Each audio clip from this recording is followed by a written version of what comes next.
première question, peut-être, finalement, c'est qui la fédération? Ça, c'est quand même une question importante à se poser. Là, il y a une demande, d'ailleurs, pour le renouvellement du conseil d'administration. Et quand on dit la fédération, il faut savoir que ce sont des gens qui émanent des associations.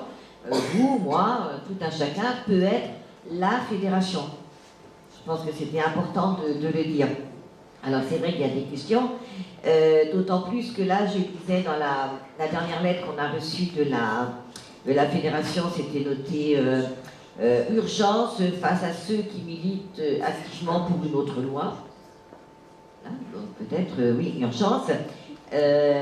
Vigilance, j'ai vu aussi que la sédation profonde et terminale ne devienne pas, comme disait Marité tout à l'heure, plutôt une euthanasie.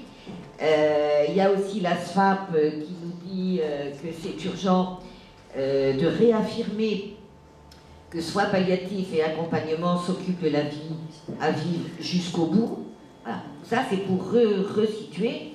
Et puis, effectivement, la question, c'est par rapport à la fédération. Moi, j'ai retrouvé le texte de 2008, parce que j'ai cru entendre que vous étiez resté sur celui de 2004. Alors, je ne sais pas, le texte qui a été validé en 2008 par la fédération, qui dit « Jalmal et l'euthanasie ». La fédération comprend que des grands malades qui se sentent menacés par la souffrance physique ou psychique formulent parfois la demande d'euthanasie. On est d'accord. La fédération pense que l'acte euthanasie n'est pas la réponse pertinente à la demande ainsi formulée et elle œuvre au développement des soins palliatifs et de l'accompagnement tel que vous connaissez.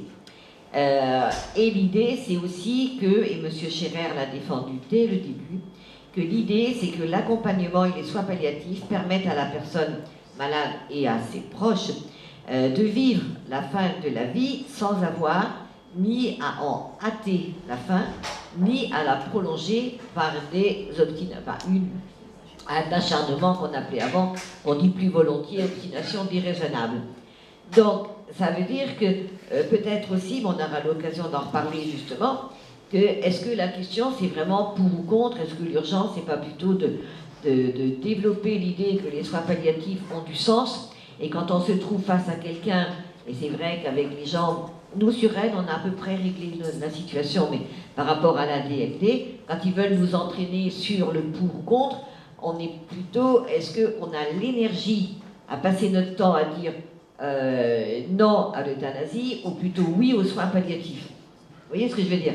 C'est aussi ça. Et puis je pense qu'il y a une deuxième grande question, peut-être qu'on aura l'occasion d'en parler, c'est qu'il y a le temps de la réflexion sociétale, ça on est d'accord, hein, le temps de la société où on se pose des questions, et il y a effectivement des gens qui militent pour une autre loi, et puis il y a un temps pour l'accompagnement individuel. Ça, pour moi, ça me paraît essentiel qu'on réfléchisse aussi à ça. Comment être disponible dans son humanité, comment je rentre dans une chambre quand je viens accompagner quelqu'un, si d'emblée, mon regard sur lui est quand même que cette vie-là, ce qu'il a à vivre est difficile. Dans quoi je risque de l'enfermer? Vous voyez dans quel sens je dis ça? Ma disponibilité réelle, ça n'est peut-être pas à ce moment-là qu'il faut penser euthanasie ou pas. Après, la question peut arriver de la personne. Et j'ai le souvenir d'une dame, peut-être 65 ans, qui disait à l'accompagnant bénévole, franchement, je préférais mourir parce que de toute façon, ma vie n'a aucun sens. Elle était dans un service de soins palliatifs. Ma vie n'a aucun sens, donc ce serait bien plus simple que j'ai le droit de m'en aller quand je veux, comme je veux, à l'heure où je veux. Et puis, il y a une aide-soignante qui est arrivée, donc elles étaient deux dans la chambre avec l'accompagnante. Et la dame a dit, bah oui, franchement, je préférais mourir. Et là, parce que vous savez, hein, ce qu'on apprend en formation, la technique de venir à la rencontre de l'autre, quand on a expliqué, quand toutes les deux ont dit à la dame, alors j'y étais pas, donc nous l'ont raconté après, mais comment votre vie n'a vraiment pas de sens ici, vous pensez que ce serait... Voilà, je ne sais pas comment ils l'ont dit, mais délicatement. Et la dame a dit, bah oui, parce qu'en fait, mes deux petites filles, je me demande bien ce qu'elles doivent penser, puisque elles n'ont pas le droit de venir me voir. Alors les soignantes étaient un petit peu étonnées, parce qu'on peut entrer avec des enfants dans un service de soins palliatifs, mais la dame a dit, bah c'est ma fille, elle dit ça va les choquer. Vous voyez. Donc on s'est rendu compte que cette dame, ça demande que ça s'arrête. Elle a raconté après qu'elle prenait ses 2 filles, les petites filles, pour manger tous les midis, puis que maintenant elles allaient à la cantine. Enfin, elles se demandaient bien ce qui se passait dans leur tête. Et donc à ce moment-là, l'accompagnante bénévole disait après, eh ben, si je vais à la rencontre de l'autre, si j'arrive à aller chercher peut-être d'où vient cette demande, eh bien, peut-être qu'il y a des choses à faire. Cette dame, ça ne l'a pas empêchée de mourir, ça ne l'a pas empêchée de, comment dire, de vivre difficilement ce qu'elle avait à vivre, mais n'empêche qu'elle a vu ses petites filles et qu'elle a dit après, au moins maintenant, elles savent que j'étais visible. Et quand elles sont venues la voir pour la première fois, l'accompagnante n'était pas là. Mais l'aide-soignante nous a dit après, j'ai demandé à la petite fille de 7 ans comment elle avait trouvé sa grand-mère, parce qu'elle s'inquiétait un peu justement. Et la petite fille a dit, oh ma mamie, elle est belle et elle sent bon. Donc vous voyez comment au-delà de tout ça, et la demande n'a pas été réitérée de cette question d'euthanasie.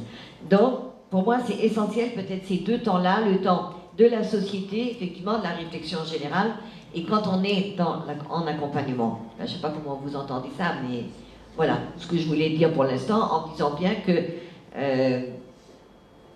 le fait d'affirmer depuis toujours qu'on est vivant jusqu'au bout, quel que soit l'état de son corps physique, de son corps, je dirais, mental, dans le sens de la tête, psychique, ou de son corps social, à Rennes, avec la personne de la DFD, on était un jour à l'école d'infirmière, des élèves de 2e année. Et on était tous les 2 ensemble, et tout d'un coup, elle dit à ces élèves-là, moi, le jour où j'aurai besoin qu'on me lave les fesses, je préfère mourir. Et les jeunes femmes, il y avait beaucoup, il y avait peut-être quelques messieurs, mais les jeunes qui étaient là dans l'école d'infirmière l'ont regardé et ils ont dit, mais vous ne pouvez pas dire ça. Vous voyez, il y a aussi, qu'est-ce que l'on dit de nos accompagnements dehors. Imaginez quand vous dites, ah oui, j'accompagne en soins palliatifs. Alors quand je dis soins palliatifs, c'est l'esprit du soin palliatif. Hein. C'est en EHPAD, c'est des lits identifiés, enfin tout ce que vous savez autour de tout ça. Et quelquefois, on peut entendre des gens qui disent, oh là là, moi j'ai vu ce monsieur là, en accompagnement, oh, c'est pas humain quand même ce qu'il vit, hein. Oh, il est complètement déformé. Enfin, on dit des choses. Et d'ailleurs, les gens nous disent, je pourrais pas faire ce que tu fais. Mais qu'est-ce qu'on renvoie à nous, hein? Si c'est pour dire, oh là là, la pauvre dame, oh la petite mère, oh la petite vieille, oh le pauvre monsieur, oh le brave homme, oh là là, elle a un suicide, 36 ans, cancer généralisé, 2 enfants, sa femme qui attend le 3e, oh là, c'est vrai que c'est dur. Quand on entend ça, qu'est-ce que vous voulez que dehors les gens se disent? Il vaut mieux que ça s'arrête, non? Qu'est-ce qu'on induit aussi, qu'est-ce qu'on présente, nous, de l'accompagnement? Enfin, ça fait beaucoup de choses que je vous dis là, un peu en vrac, mais qu'on va sans doute retrouver après. Et puis, je pense que mon voisin va déjà éclairer des nuances. Oui.